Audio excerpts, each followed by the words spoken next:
Well, hello guys, hope you're all doing well. So as you can see, today is going to be a bit of a different video. I was tasked, if you will, to have a look at a microphone. I know a lot of you may be thinking, dude, you're a peripheral reviewer. What do you know about microphones? Hold your horses, alright. See, I am no expert whatsoever, but I do feel it is pretty easy to distinguish what sounds shit and what doesn't. So obviously, so on and so forth. FiFine did shoot me an email to ask, hey, you know what? Do you have any interest in looking at one of our microphones? I was like, fuck, you know what? Sure. It seems like a great opportunity for me to just get into different things, not just focus on Mousepads and mice reviews.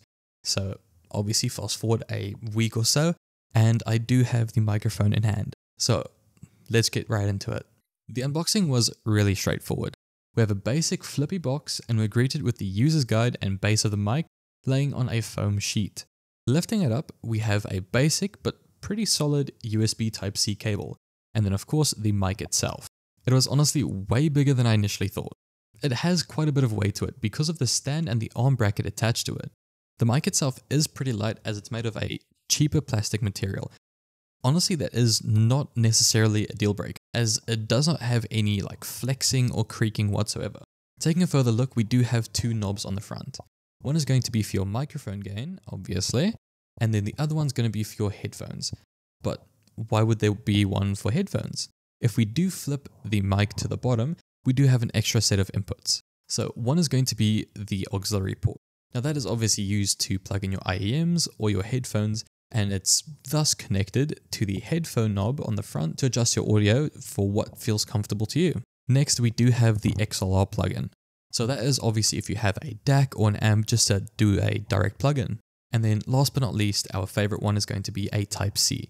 So this is obviously if you do not have a DAC or an amp to plug directly into your PC, and it just obviously makes everything a bit easier. But wait, there is more to the mic. There is two extra little features that come with it. So on the front, we do have this little touch bar. As some of you may have noticed, we do have this little opaque ring around the base of the mic. And obviously that just means one thing. RGB. Let's go. Now the coolest part about it is the fact that everything is controlled only by the touch bar above the knobs. So you can obviously tap it to go through different cycles. First off, we do have a static red, orange, yellow, green, cyan, blue, purple, and a white. But then there's two last features, which is going to be a dynamic color cycle and a static breathe, but they call it a breathe, but it's honestly just a swap into a different static color. But for those who do not want to have the RGB, you can just hold it down and then it turns off, hold it back on. There we go. Sweet, easy. The best thing about it is it isn't a bad implementation whatsoever. I'm not a huge fan of RGB things, but this is just done really well. And obviously you have the option for the static, so that is pretty good to know. Then the last feature is, on the back, we have a touch to mute button. So red is going to be for muting, and green is going to be for unmuted. Anyways, enough of the feature yapping. How does it sound? So obviously I've been using this mic for the entirety of this video.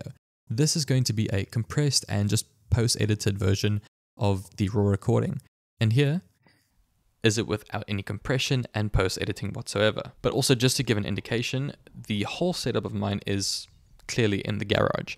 There is a lot of echo here. There's nothing to really combat all the echo whatsoever. And there might be a bit of background noise. But I honestly feel, even before the post-editing, it does sound bloody phenomenal. But back to it. Now, keep in mind, this thing does cost $50 US. So obviously the kind of gross standard now is to get an MV7 or SM7B.